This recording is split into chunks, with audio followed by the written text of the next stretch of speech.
ونسلم علی رسولہ الکریم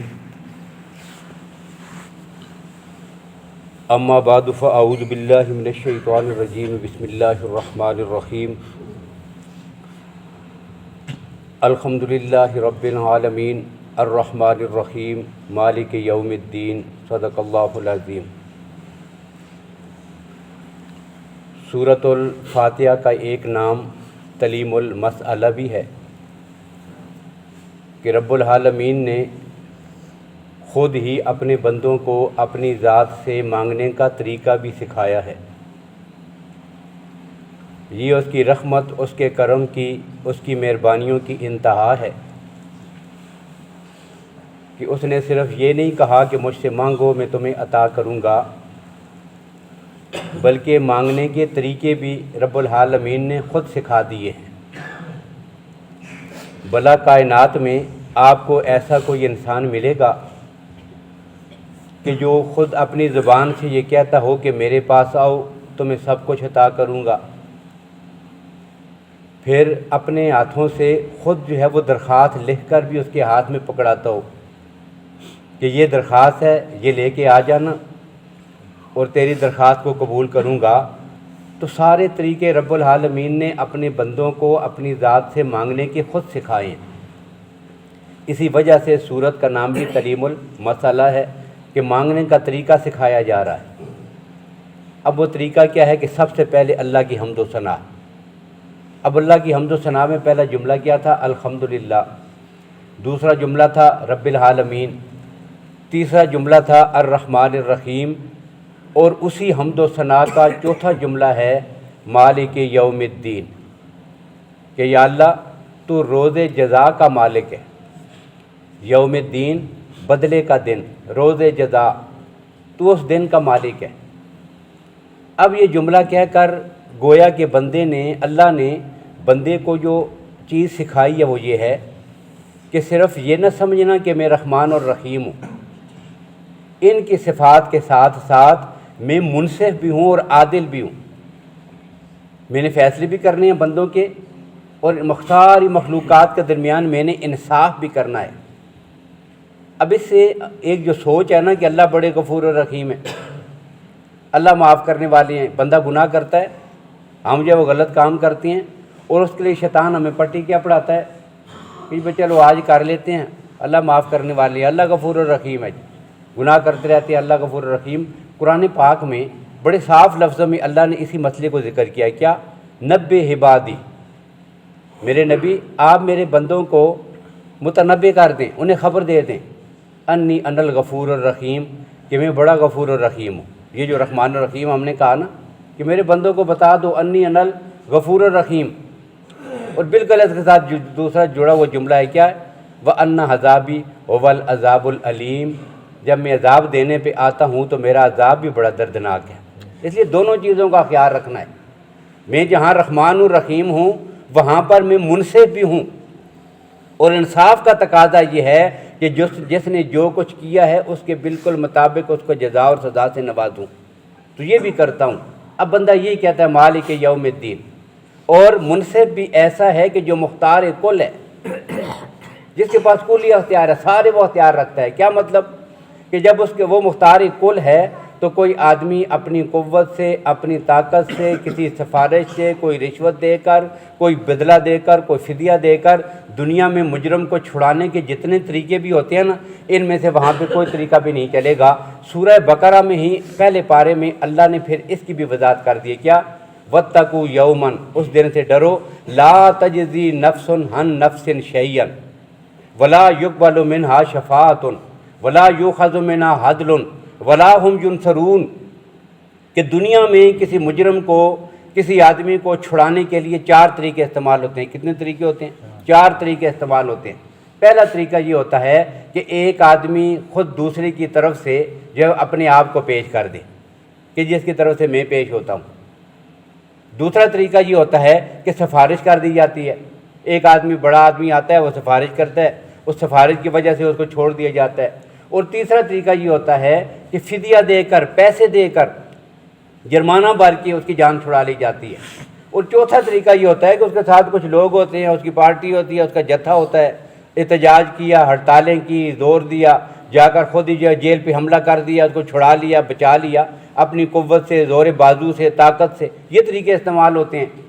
اب اللہ نے کہا وہ دن ایسا قیامت کا دن ہے، لا تجزی نفس عن نفس شیئا، کوئی آدمی اپنے آپ کو دوسرے کے بدلے میں پیش تو کیا کرے گا، وہاں تو کفیت کیا ہوگی، یوم یفر المرء من اخیہ و امہ و ابیہ و صاحبتہ و بنیہ، جس ماں نے اس کو جنا تھا اس کے سامنے بھی وہ آنے سے کترائے گا، دور ہی بھاگتا ہوگا، اپنے باپ سے دور بھاگتا ہوگا۔ دنیا میں میاں بیوی کا رشتہ کتنا قریب کا ہوتا ہے، بیوی اپنے خاوند سے، خاوند اپنی بیوی سے، اولاد والد سے، والدین اپنی اولاد سے، سب ایک دوسرے سے بھاگ رہے ہوں گے، وہاں کون کہے گا کہ یہ چلو اس کے بدلے میں مجھے یہ سزا دے دو، وہاں تو اس کا تصور بھی نہیں ہے۔ اور دوسری صورت کہ وہاں پر کوئی کسی مجرم کی کوئی شفاعت، اس کو کہتے ہیں شفاعت کاری، جو قبول نہیں کی جائے گی، یاد رکھیے گا یہ شفاعت کاری ہے کہ زبردستی کوئی آدمی جو وہ ایسی سفارش کرے کہ دوسرا آدمی مجبور ہو جائے۔ ہمارے ہاں جو دنیا میں سفارش ہوتی ہے نا، اس کی وجہ سے دوسرے کی وجہ سے، کیوں؟ اس وجہ سے کہ انسان کتنا ہی طاقتور کیوں نہ ہو، کسی نہ کسی لحاظ سے دوسرے کے ماتحت یہ کوئی مجبوری، کوئی مسائل درمیان میں آ ہی جاتے ہیں۔ بے نیاز جس ذات کو کہتے ہیں نا، وہ صرف رب العالمین کی ذات ہے، وہ صرف اپنی مرضی کرتے ہیں، وہ کسی کے دباؤ میں نہیں ہیں۔ ہماری سفارشیں بھی دباؤ کے تحت ہوتی ہیں کہ چلو اس کی آج یہ بات نہ مانی، کل میرا بھی کوئی مسئلہ پھنس جائے گا، پھر میرا کیا ہوگا۔ بڑے لوگوں کے ساتھ تعلقات رکھنے چاہیے، آج میں اس کی مانوں گا، کل وہ میری کوئی مانے گا، ایک دوسرے کے ساتھ معاملات جڑے ہوئے ہوتے ہیں۔ لیکن اللہ کی ذات وہ ہے کہ وہاں پر اللہ کسی کے محتاج نہیں ہے، اس کو کسی کی ضرورت نہیں ہے، وہ کسی کے حاجت مند نہیں ہے، وہ بے نیاز ہیں۔ جب وہ چاہیں گے تو اپنے نبی کی، قرآن پاک کی، اللہ کے نیک بندوں کی، حفاظ کی، شہداء کی، ان کی سفارشیں اپنے بندوں کے حق میں قبول فرمائیں گے۔ لیکن وہ شفاعت کاری نہیں ہے۔ یہاں پہ شفاعت کاری کی نفی ہے کہ اللہ جبراً کوئی آدمی اللہ سے کوئی جو ہے وہ تعلق، کوئی نسبت ظاہر کر کے سفارش منوا لے، اللہ کے یہاں پھر ایسا بھی نہیں ہوگا۔ اور تیسری بات، ولا یؤخذ منا عدل، پیسے دے کر، فدیہ دے کر، یہ صورت بھی نہیں ہوگی۔ اور چوتھی، ولا ہم ینصرون، کوئی مددگار وہاں پہ، کوئی جتھا، کوئی پارٹی، کوئی جماعت آ کر زبردستی چھڑا لے، ایسا بھی نہیں ہوگا۔ تو یہ اللہ کی ذات یہ تصور دکھانے کے لیے مالک یوم الدین کہ وہ بدلے کا دن ہے، اللہ رحمان ہے، اللہ رحیم ہے، اس کے ساتھ وہ منصف بھی ہے، اور منصف بھی ایسا کہ جو مختار کل ہے، جبراً کوئی اس سے کوئی عمل نہیں کروا سکتا۔ ایک بات یہ معلوم ہوئی۔ دوسرا اس سے یہ بھی معلوم ہوا، مالک یوم الدین جب ہم کہتے ہیں، اس سے دوسری بات یہ معلوم ہوئی کہ دنیا جو ہے یہ دارالجزا نہیں ہے، دارالعمل ہے۔ دنیا کیا ہے؟ یہ دارالعمل ہے، اور آخرت کیا ہے؟ یہ دارالجزا ہے۔ اسی وجہ سے اس کا جو پہلا دن آتا ہے اس کو کیا کہتے ہیں؟ یوم الدین، روز جزا کا پہلا دن، مالک یوم الدین، وہ روز جزا کا دن ہے۔ تو پتہ کیا چلا؟ دنیا جو ہے یہ دارالعمل ہے، اور وہاں کیا ہے؟ روز جزا ہے۔ اب اسی وجہ سے مفسرین نے پھر یہ بات پہ لکھی کہ دنیا میں کسی کی حالت کو اچھا دیکھ کر یہ کہنا کہ یہ اللہ کے ہاں کامیاب ہے، اور کسی کی بری حالت کو دیکھ کر یہ کہنا کہ اس پر تو اللہ کی پھٹکار ہے یا پکڑا گیا ہے، ایسی بات نہیں ہے۔ بلکہ یہ فیصلہ تو کل روز قیامت میں ہوگا۔ کیوں؟ دنیا جو ہے یہ دارالعمل ہے۔ اور اس کی مثال مفسرین نے کیا لکھی ہے کہ ایک آدمی جو ہے وہ دنیا میں ملازمت کرتا ہے، کوئی کاروبار کرتا ہے، کوئی اپنا کام کرتا ہے، اب وہ پورا ایک مہینہ فیکٹری میں تھکتا رہتا ہے، کام کرتا ہے، وہ رات کو جاگتا بھی ہے، صبح سویرے اس کو جانا ہوتا ہے، بارش ہو، گرمی ہو، سردی ہو، وہ جاتا ہے، جا کر سارا دن محنت کرتا رہتا ہے۔ اس کے بدلے میں ایک اور آدمی ہے، کیا؟ گھر میں پڑا ہوا ہے، دن بھر کچھ نہیں کرتا، جب جی چاہتا ہے سو جاتا ہے، نیند آتی سو گیا، پھر جب اس کی طبیعت ہوئی تو اٹھ کے بیٹھ گیا، کھایا پیا، کچھ بھی کام نہیں کرتا۔ اب دنیا میں یہ دو طرح کے لوگ آپ کو، لیکن وہ جو آدمی ہے نا جو روزانہ تھکتا ہے، سارا دن محنت کرتا ہے، رات کو جو ہے عشاء کے وقت گھر واپس لوٹتا ہے، آپ دیکھتے ہیں وہ بڑا خوش ہے۔ اور دوسرا جو آدمی بالکل مزے سے آرام سے گھر میں بیٹھا ہوا ہے، یہ والا آدمی کیا؟ یہ پریشان ہے، یہ آپ سے کہے گا میرے لیے بھی کوئی انتظام کریں جی، کسی دکان پہ میرا بھی کام ہو جائے۔ کیوں؟ اسے پتہ ہے وہ جو تھکتا ہے نا، وہ تھک کر بھی اس وجہ سے خوش ہے کہ ایک مہینے کے بعد مجھے اس کا بدلہ اور تنخواہ ملے گی۔ اور یہ بیٹھا ہوا ہے نا، اس کو پتہ ہے کہ آخرکار میرا انجام کیا ہوگا، ایک دن دو دن گھر بیٹھ کے عیاشی کروں گا، پھر میرے حالات بڑے خراب ہو جائیں گے۔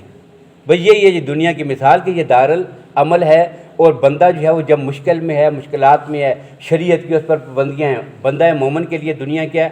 الدنیا سجن المومن، یہ مومن کے لیے کیا ہے؟ یہ اس کے لیے قید خانہ ہے۔ قید خانے میں وہ کسی صورت میں خوش نہیں ہوتا۔ قید خانے سے مراد کیا ہے؟ کہ یہاں پر ایک ایک کام اس نے شریعت کے قانون اور تقاضوں کی پابندی کرتے ہوئے کرنا ہے، پابندیوں کے ساتھ زندگی گزارے گا۔ اور کافر کی آزادی کے ساتھ گھومتا پھرتا ہے، اس کے لیے جنت ہے، مزے کر رہا ہے، کوئی قانون، کوئی ضابطہ، کوئی اصول اس کے لیے نہیں ہے۔ تو یہ کیا ہے؟ یہ روز جزا ہے۔ اب ایک بات اور بھی ہے، ہاں کبھی کبھی یہ دنیا میں جو انسان پہ مشکلیں آتی ہیں، یہ مشکلات اللہ کی طرف سے عذاب بھی ہوتی ہیں۔ یہ ہمارے گناہوں کی وجہ سے ہم پر یہ پریشانیاں آتی ہیں۔ ظہر الفساد فی البر والبحر بما کسبت ایدی الناس، کہ جو ہم دنیا میں اپنے ہاتھوں سے یہ اعمال کرتے ہیں نا، یہ دنیا میں جتنا فساد ہے، یہ جو کچھ بھی ہوتا ہے، یہ ہمارے اعمال کی سزا ہے۔ لیکن یہ سزا یاد رکھیے یہ پوری نہیں ہے، یہ سزا مکمل، جتنا گناہ کیا اس کی ساری سزا مل جائے ایسا نہیں ہے۔ بلکہ کیا ہوتا ہے؟ اللہ کہتے ہیں وَلَنُذِيقَنَّهُم مِّنَ الْعَذَابِ الْأَدْنَىٰ دُونَ الْعَذَابِ الْأَكْبَرِ لَعَلَّهُمْ يَرْجِعُونَ، کہ یہ بھی انسانوں کے حق میں بہت اچھا ہے۔ دنیا میں جو پریشانی آتی ہے نا، یہ اس وجہ سے اچھی ہے کہ یہ ایسے ہی ہے کہ جیسے ایک بندے کو ٹھوکر لگ گئی ہے، اللہ تھوڑا سا اس کو جھنجھوڑ کر ٹھوکر لگاتے ہیں کہ اب تو سیدھے ہو جاؤ، اب تو جو ہے وہ صراط مستقیم پہ آ جاؤ۔ اصل جزا کا ہم مکمل بدلہ کہاں پہ ملے گا؟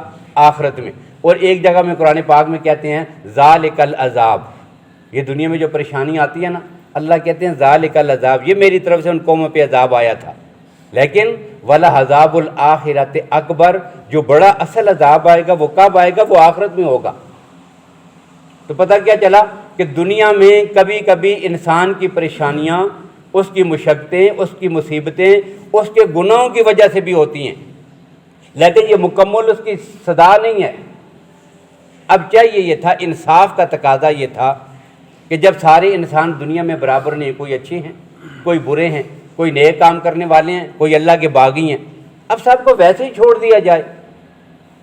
بھئی ایک آدمی ساری زندگی اچھے اعمال کرتا رہے، انسانوں کی طرح شریعت کے مطابق زندگی بسر کرے، ایک اللہ کا باغی اور پھر تو دونوں کو چھوڑ دیا جائے، تو پھر تو انصاف نہ ہوا۔